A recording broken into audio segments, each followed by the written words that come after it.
Hey everyone, it's Raj from 3CB Performance, back at it again with LFR.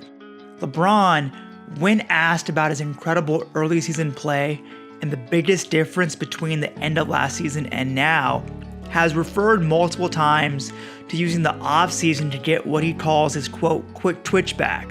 In this video, I'll explain the science behind that quick twitch, why LeBron lost it in the first place, and how he got it back.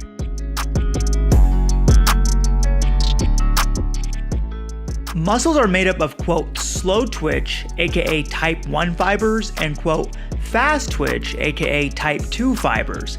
Type 1, slow twitch, have high endurance, but don't produce much force. They tend to respond better to endurance training. Type 2, fast twitch, fatigue easier, but produce higher force. They tend to respond better to strength training. Type 2 muscle fibers are further subdivided into type 2A and type 2X, sometimes referred to as 2B fibers.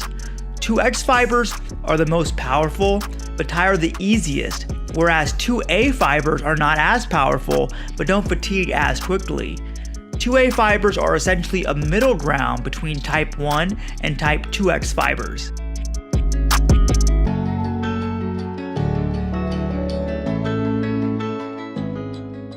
Generally, muscles are split evenly 50-50 between type 1 and type 2 fibers. Within the type 2, trained athletes nearly exclusively have type 2A fibers. You might be wondering, aren't the type 2X more powerful, so shouldn't a trained athlete have those? No, because type 2X are extremely inefficient. For example, when a sedentary person gets out of a chair and is completely gassed afterwards, that's because they have predominantly 2X fibers. To that point, the research consistently shows that the more sedentary you are, the more of the highly inefficient 2X fibers you'll have. However, with any sort of training, be it strength or cardio, those 2X fibers will shift towards 2A.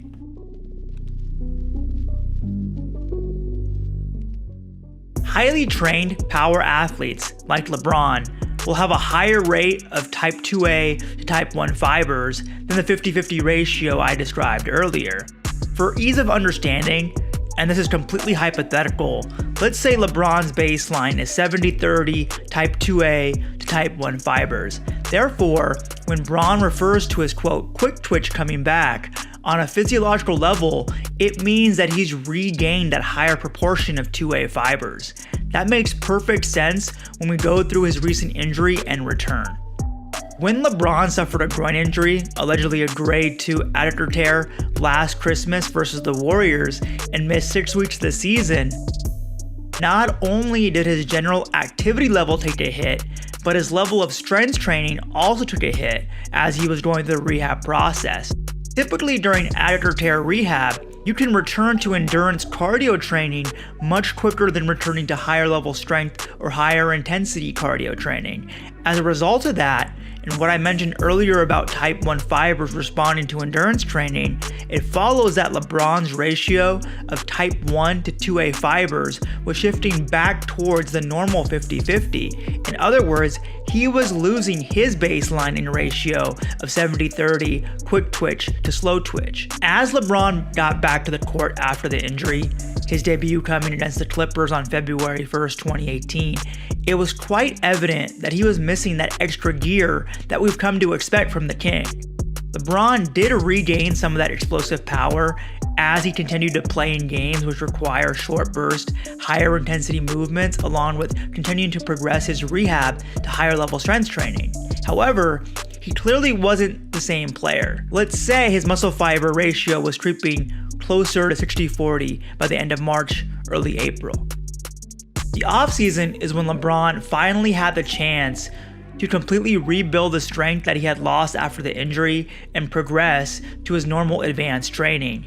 After getting back from his normal vacation and decompressing, he utilized the summer and preseason to methodically strength train and shift back to the higher proportion of type 2A, explosive with some endurance, muscle fibers that he's accustomed to. He was finally back to that 70-30 baseline.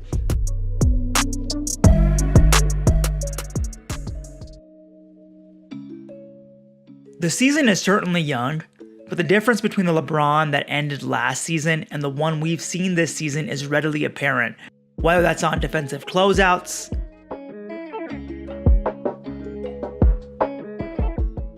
acceleration,